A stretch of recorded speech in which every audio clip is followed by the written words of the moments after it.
Bayangin ada sebuah kota yang padat penduduk. Buat ngejaga kota biar aman dari penyusup, para pasukan bersenjata lalu lalang berpatroli. Tapi tiba-tiba dari langit muncul benda aneh yang ngehujanin kota dengan lumpur asing. Para penjaga berusaha ngelawan, tapi zat ini terlalu besar dan kuat. Bangunan hancur dan para penduduk mati. Ini terjadi berkali-kali hingga seluruh kota diselimutin kegelapan. Ya, inilah yang terjadi di bawah kulit kalau kita ditato. Jadi, apa yang bakal terjadi selanjutnya? Dan sebenarnya, kenapa tato bisa nempel permanen?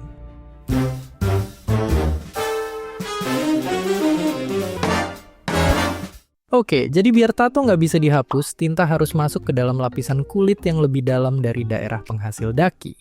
Begitu jarum nusuk dan gumpalan tinta nerobos masuk, pasukan sel imun ngehubungin otak buat nyalain tanda bahaya. Pembuluh darah, jalan masuk bala bantuan, dibuka lebar-lebar. Kulit jadi memerah, bengkak, dan perih. Makanya pas ditato mungkin berasa kayak digigit semut sekampung. Ketika pasukan sel imun pembantu datang, perang pun pecah. Cara mereka ngelawan, tinta dimakan, dan coba dihancurin dalam badan mereka. Tapi sayangnya, zat ini terlalu besar. Ngerasa pertarungan gak akan berhasil, sel imun pun ngambil keputusan terakhir. Mereka bersatu, pasang badan, dan ngebungkus tinta biar nggak ngerusak organ-organ lain. Inilah yang bikin tato jadi nggak bisa hilang meski udah digosok sampai merah. Tintanya nggak rusak dan dikelilingi benteng sel imun. Tapi kalau gitu, apakah tato bener-bener nggak bisa hilang? Jawabannya, bisa. Tadi kita udah tahu kalau sel imun nggak bisa ngehancurin tinta karena ukurannya terlalu besar. Jadi, kunci bikin tato hilang adalah bikin butiran-butiran tintanya mengecil. Caranya, kita bisa manfaatin cahaya laser yang sangat panas buat mecahin gumpalan tinta dan bikin dia bisa diolah.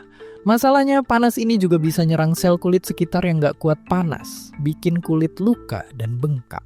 Apalagi, saking bandelnya tinta tato, serangan laser ini harus diulang berkali-kali. Rasanya mungkin mirip kayak terus-terusan kecipratan minyak panas di kulit. Sungguh sangat ngeri.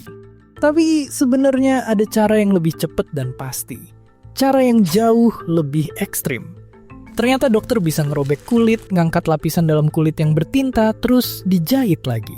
Tato bisa bener-bener hilang, tapi jejaknya bakal masih kelihatan karena kulit kita bakal berbekas jahitan kayak gini.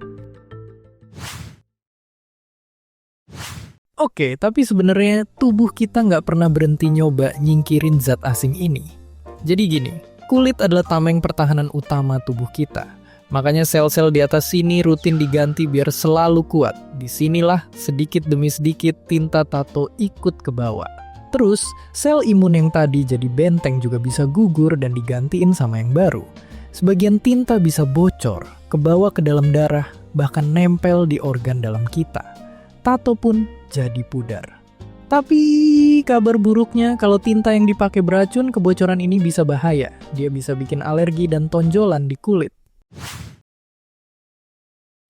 Tapi bagaimanapun, tato udah lama jadi tradisi umat manusia. Bahkan sejak ribuan tahun sebelum dibangunnya piramida Giza.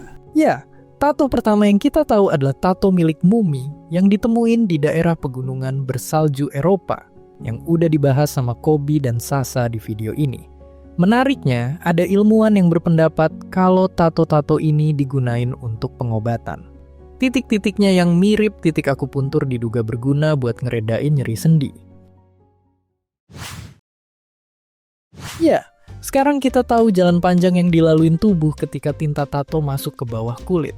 Satu titik kecil aja bisa bikin sel imun kerja rodi.